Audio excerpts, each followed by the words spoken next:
So we will discuss about the hypernatremia. Okay, hypernatremia is an increase in the serum sodium concentration greater than 145 millimole per liter. Okay, when the serum sodium concentration level will greater than 145 millimole per liter, it's called hypernatremia. It is less common than the hypernatremia.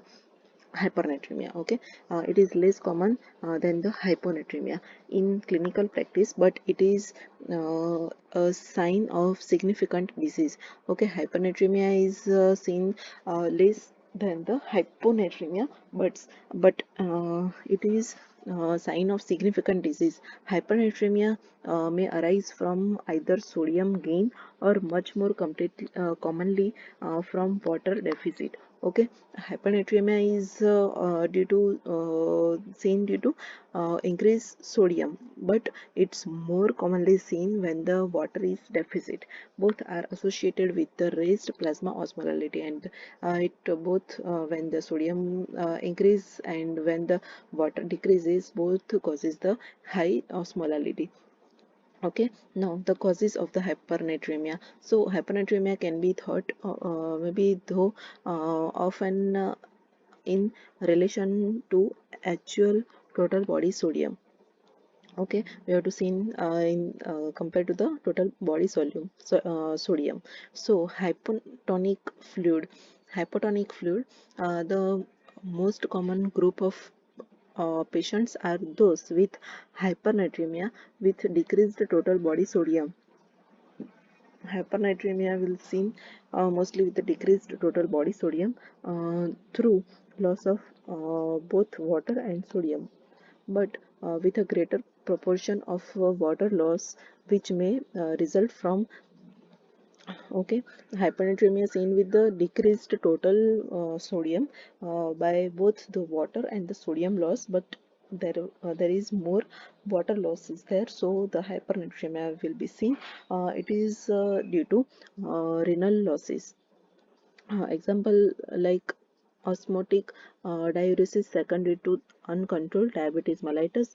Okay, osmotic diuresis, then the mannitol or renal disease. Then skin losses like burn, excessive sweating in hot climate or exercise. Then gastrointestinal losses like GI losses like vomiting, diarrhea, and fistula. Okay, in all these conditions the hypernatremia will be seen, like renal losses, example like osmotic diuresis used in the diabetes mellitus, then the renal disease and the mannitol use. Okay, then the skin losses like burn, then sweating in the exercise or in very hot climate, and the GI loss like diarrhea, vomiting, and the fistula. Pure water depletion, pure water depletion. So patients with the hypernatremia with normal total body sodium have a pure water deficit which may result from. Okay, so this is divided into these groups like hypernatremia with decreased total body sodium. Then the second one is the normal total body sodium. Okay, so what happens in this, that uh, with when there is a normal total body sodium has a pure water deficit which may result from here the loss of water and the sodium work together, and here only water loss. So the normal sodium total body sodium will be normal. Here inadequate water intake like the unconscious patient, then dementia, disordered thrust perception in the hypothalamic lesion.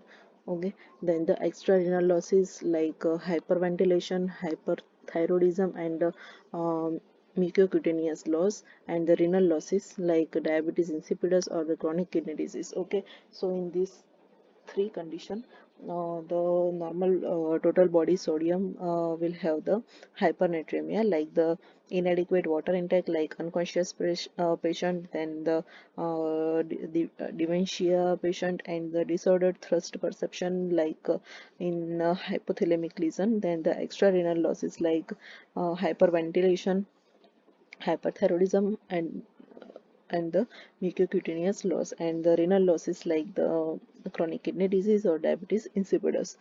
Then salt gain. So in the hypernatremia with an actual increased total body sodium. Okay, increased total body sodium. So hypernatremia salt gain. Okay, so when there is the increased total body sodium is rare. Mild true hypernatremia may be caused by primary. It is called the mild true hypernatremia. Okay, in which the also total body sodium will be high. So caused by primary hyperaldosteronism, but this is not typical. Other causes include acute salt poisoning, example intravenous sodium bicarbonate, hypertonic saline, high sodium feeds in infant and near drowning in salt water and salt ingestion.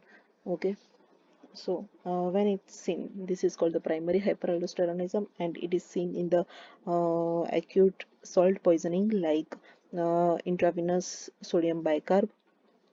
Okay, then the hypertonic saline, then the high sodium feeds in the infants, then near drowning in the salt water and the salt ingestion. Okay, then assess what is the assessment and the management of the hypernatremia. So when assessing patient with the hypernatremia, if the hypernatremia is mild, sodium is 150 millimole per liter,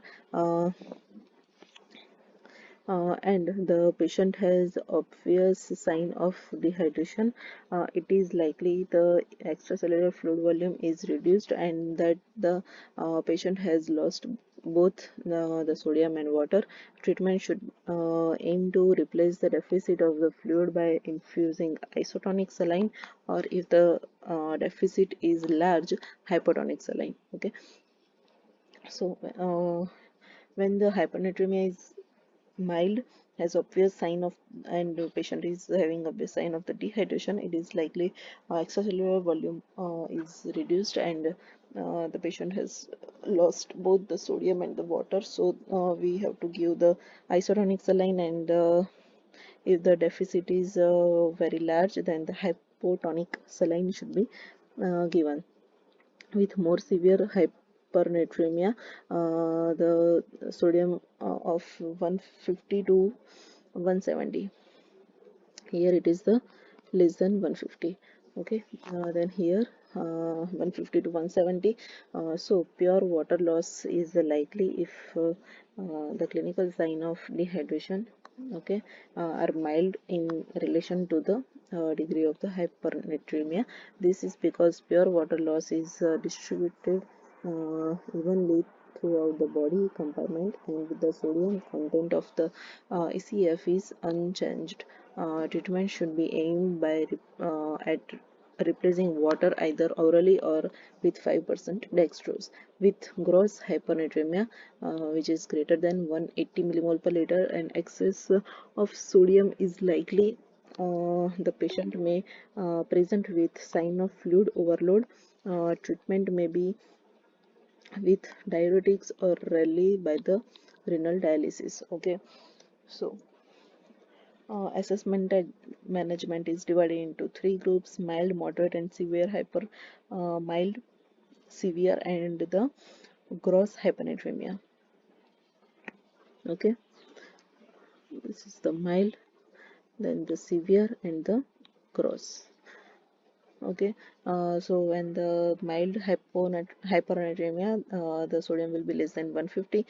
Okay, and with the obvious sign of the dehydration. Okay, the sign of the dehydration will be there because there is the water and sodium both loss will be there, but because more water loss, the sodium will be high and causes the mild hypernatremia. So in this condition we have to give the isotonic saline or hypotonic saline. Then with the severe hypernatremia, in which the sodium will be 150 to 170, and dehydration is very mild. Okay, so we have to give the water either orally or with 5% dextrose. And in the gross hypernatremia, in which the sodium will be greater than 180, in this excess sodium is likely, and the sign of fluid overload is also there. Because of the high sodium, the fluid will be also high, so we have to give the treatment by giving diuretics, or in some cases have to do the renal dialysis. Okay. In acute severe hypernatremia, this is a medical emergency. Acute severe hypernatremia is a medical emergency, and it is the medical emergency which requires the patient's management in a high dependency setting. Seizures and intracranial vascular hemorrhage. Okay, seizure, then the intracranial vascular hemorrhage as result of brain cell uh, crenation can occur. The cause is most commonly excessive water loss, and the key aspect of treatment is aggressive fluid replacement, typically with the normal saline, as this is relatively hypotonic. Okay. Acute severe hypernatremia, acute which occurs suddenly. Severe hypernatremia, it's come with the seizure or intracranial vascular hemorrhage, result in brain cell crenation. Okay, the cause is most commonly excessive water loss, and the key aspect of treatment is aggressive fluid replacement with the normal saline, because there is a relatively hypotonic. If urine osmolality is low, okay, diabetes insipidus should be considered, and trial of synthetic ADH given. Okay, diabetes insipidus may be there. Okay, if the urine osmolality is low. Okay, and trial of synthetic antidiuretic hormone we can give in patients with non-diabetes insipidus. It is essential to ensure synthetic ADH is given parenterally, and that close the fluid balance is observed. Okay. So ADH is given. What do ADH, antidiuretic hormone, we have seen earlier. Okay.